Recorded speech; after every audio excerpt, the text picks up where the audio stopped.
부동산 PF 대출, 프로젝트 파이낸싱 대출, 이거 굉장히 위험하다는 이야기를 계속해서 해오고 있습니다.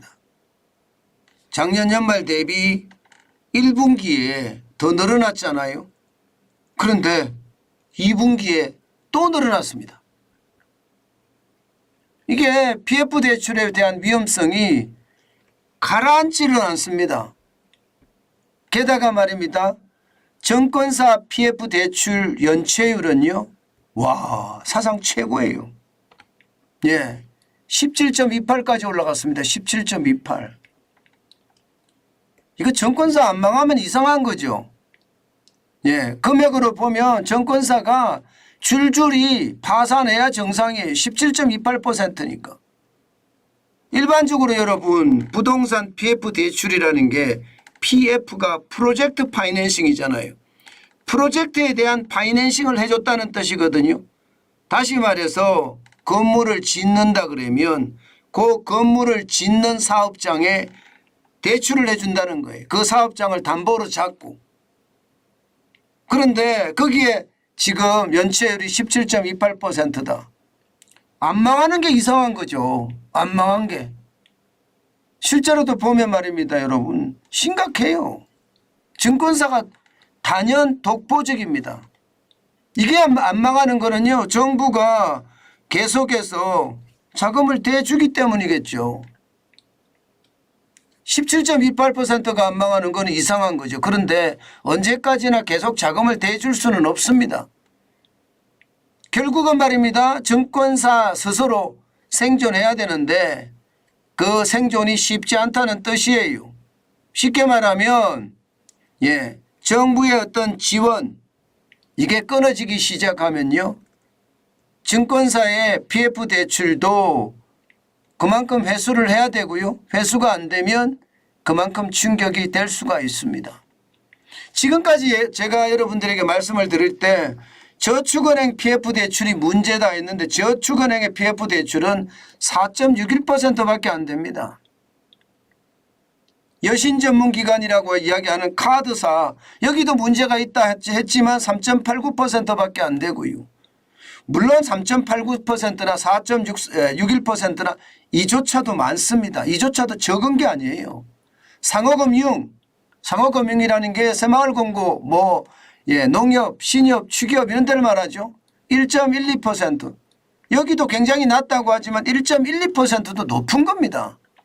일반적으로 연체율이 0.4%, 0.5%만 넘으면 위험 수준으로 가고 있다.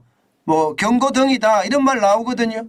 보험사가 0.73입니다. 0.73인데도 이거 위험하다 이런 이야기 나오거든요. 예, 은행권이야 0.23 그렇게 크지는 않지만 말입니다. 그런데 증권사가 17.28%인데 안 망하는 게 이상한 거죠. 저게 뭔가 있다 자꾸 이렇게 생각할 수밖에 없는 게 현실입니다. 최악이죠, 최악. 예. 추세적으로도 보면 여러분 지금 증권사는요 계속해서 늘어납니다. 2020년만 하더라도 3.37%였던 부동산 PF 대출이 2023년 1분기에 15.88%로 올라갔거든요. 2분기에는 17.28%까지 올라가고 있습니다. 적지 않습니다. 요즘 저축은행은 조금 위험한 단계로 가고 있어요. 저축은행은요 2020년에 2.43%였잖아요. 이것이 말입니다. 1분기에 4.07%까지 가더니요 2분기엔 더 늘어났습니다. 4.61%로. 다행히 캐피탈사, 카드사지요. 0.28%에서 1분기에 4.20% 가더니 3.89%로 유일하게 줄었습니다. 유일하게 줄었지만 지금 증권사나 저축은행에 대한 상황은 심각하죠. 정부에서는 그렇게 이야기합니다. 증권사가 17.28%이긴 하지만 전체 금액이 얼마 안 된다. 전체 금액이 5조 5천억 원이다. 증권사가 가지고 있는 자산만 하더라도 저거의 10배가 넘는다. 자기 자본이 78조 2천억 원인데 5조 5천억 원이 겁나겠느냐 그렇게 이야기는 하지만요. 예, 전체 대비해봤자 1.2%밖에 안 된다고 하지만요. 여러분 경영이라는 게 예, 돈을 못 빼는 돈도 많고요. 운영할 수 있는 돈이 그렇게 많지 않다는 거예요. 그렇게 생각을 하면 저는 충격이 충분히 될 수 있을 거라고 생각을 하고요. 지금 총액도 말입니다. 지금 133조 1천억 원까지 늘어났잖아요. 이게 말입니다. 1분기만 하더라도요. 131조 6천억 원이었거든요. 이게 133조 1천억까지 늘어났습니다. 늘어나는 속도가 굉장히 빠르죠. 예. 지금 전체적으로도 보면 말입니다. 정권이 5조 5천억 원이라고 하지만 이게 보증, 보강 지금 여기서 지금 다루는 것은요.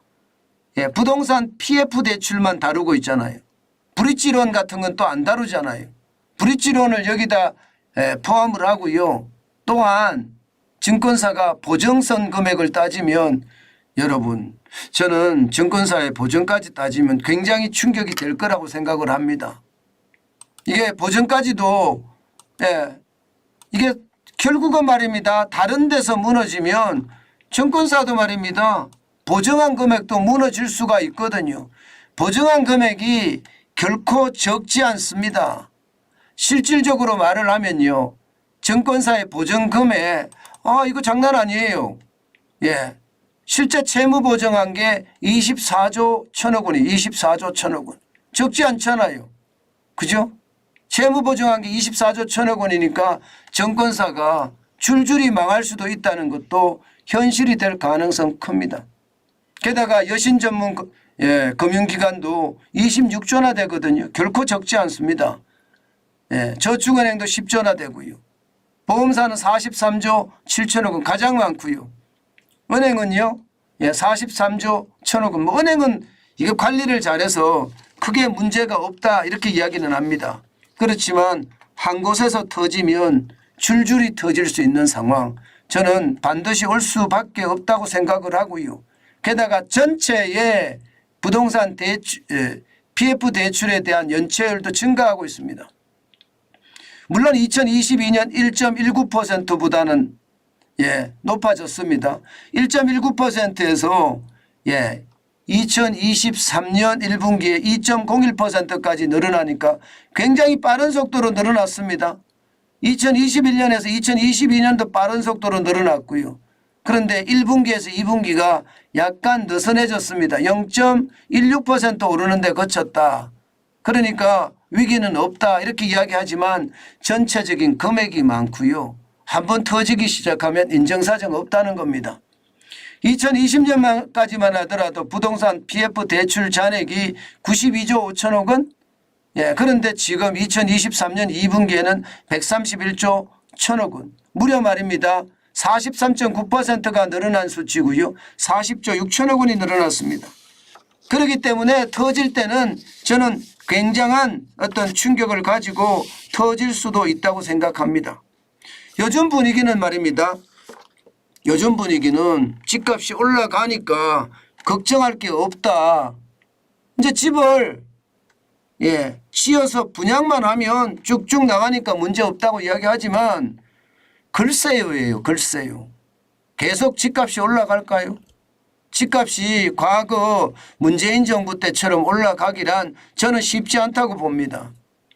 저는 이제 집값이 떨어지기 시작할 거라고 봐요. 낙폭도 줄이고요. 매물도 늘어나고요. 그런 상황을 감안해 보면 결국 이자 앞에 장사 없다는 말이 점점 실현이 될 겁니다. 그렇게 따지면 말입니다. 뭐 증권사들이 저는 줄폐업하는 거 당연히 저는 있을 수 있다고 생각해요. 당연히 있을 수 있다고 생각합니다. 제가 땡땡 정권 곧 파산한다 이렇게 했지만 사실은 증권사가 줄폐업될 가능성도 있다는 그런 뜻입니다. 그만큼 말입니다. 상황이 녹록지 않습니다. 지금 PF 대출 자체가 큰 위험을 안고 있어요. 게다가 부동산이 이자 앞에 장사 없다는 말이 실현되기 시작하는 그 부분부터 말입니다. 어려워질 거예요. 어려워지면 거기에 대한 충격파는요. 증권사뿐만 아닙니다. 증권사로 시작을 하겠죠. 그게 전 금융사로 확장될 가능성도 저는 굉장히 높다고 봅니다. 그렇기 때문에 여러분 제가 계속 말씀을 드리는데요. 시장 너무 성급하게 판단하지 않았으면 좋겠어요. 제일 문제가 시장을 너무 성급하게 판단하는 거잖아요. 시장을 너무 성급하게 판단하다 보면요. 반드시 실수할 수가 있거든요. 전 그래서 생각하고 또 생각해서 판단해야 된다. 그 말씀 다시 한번 올립니다. 제가 이렇게 말씀드릴 때는요. 그만큼 시장을 굉장히 저는 냉철하게 본다는 뜻입니다.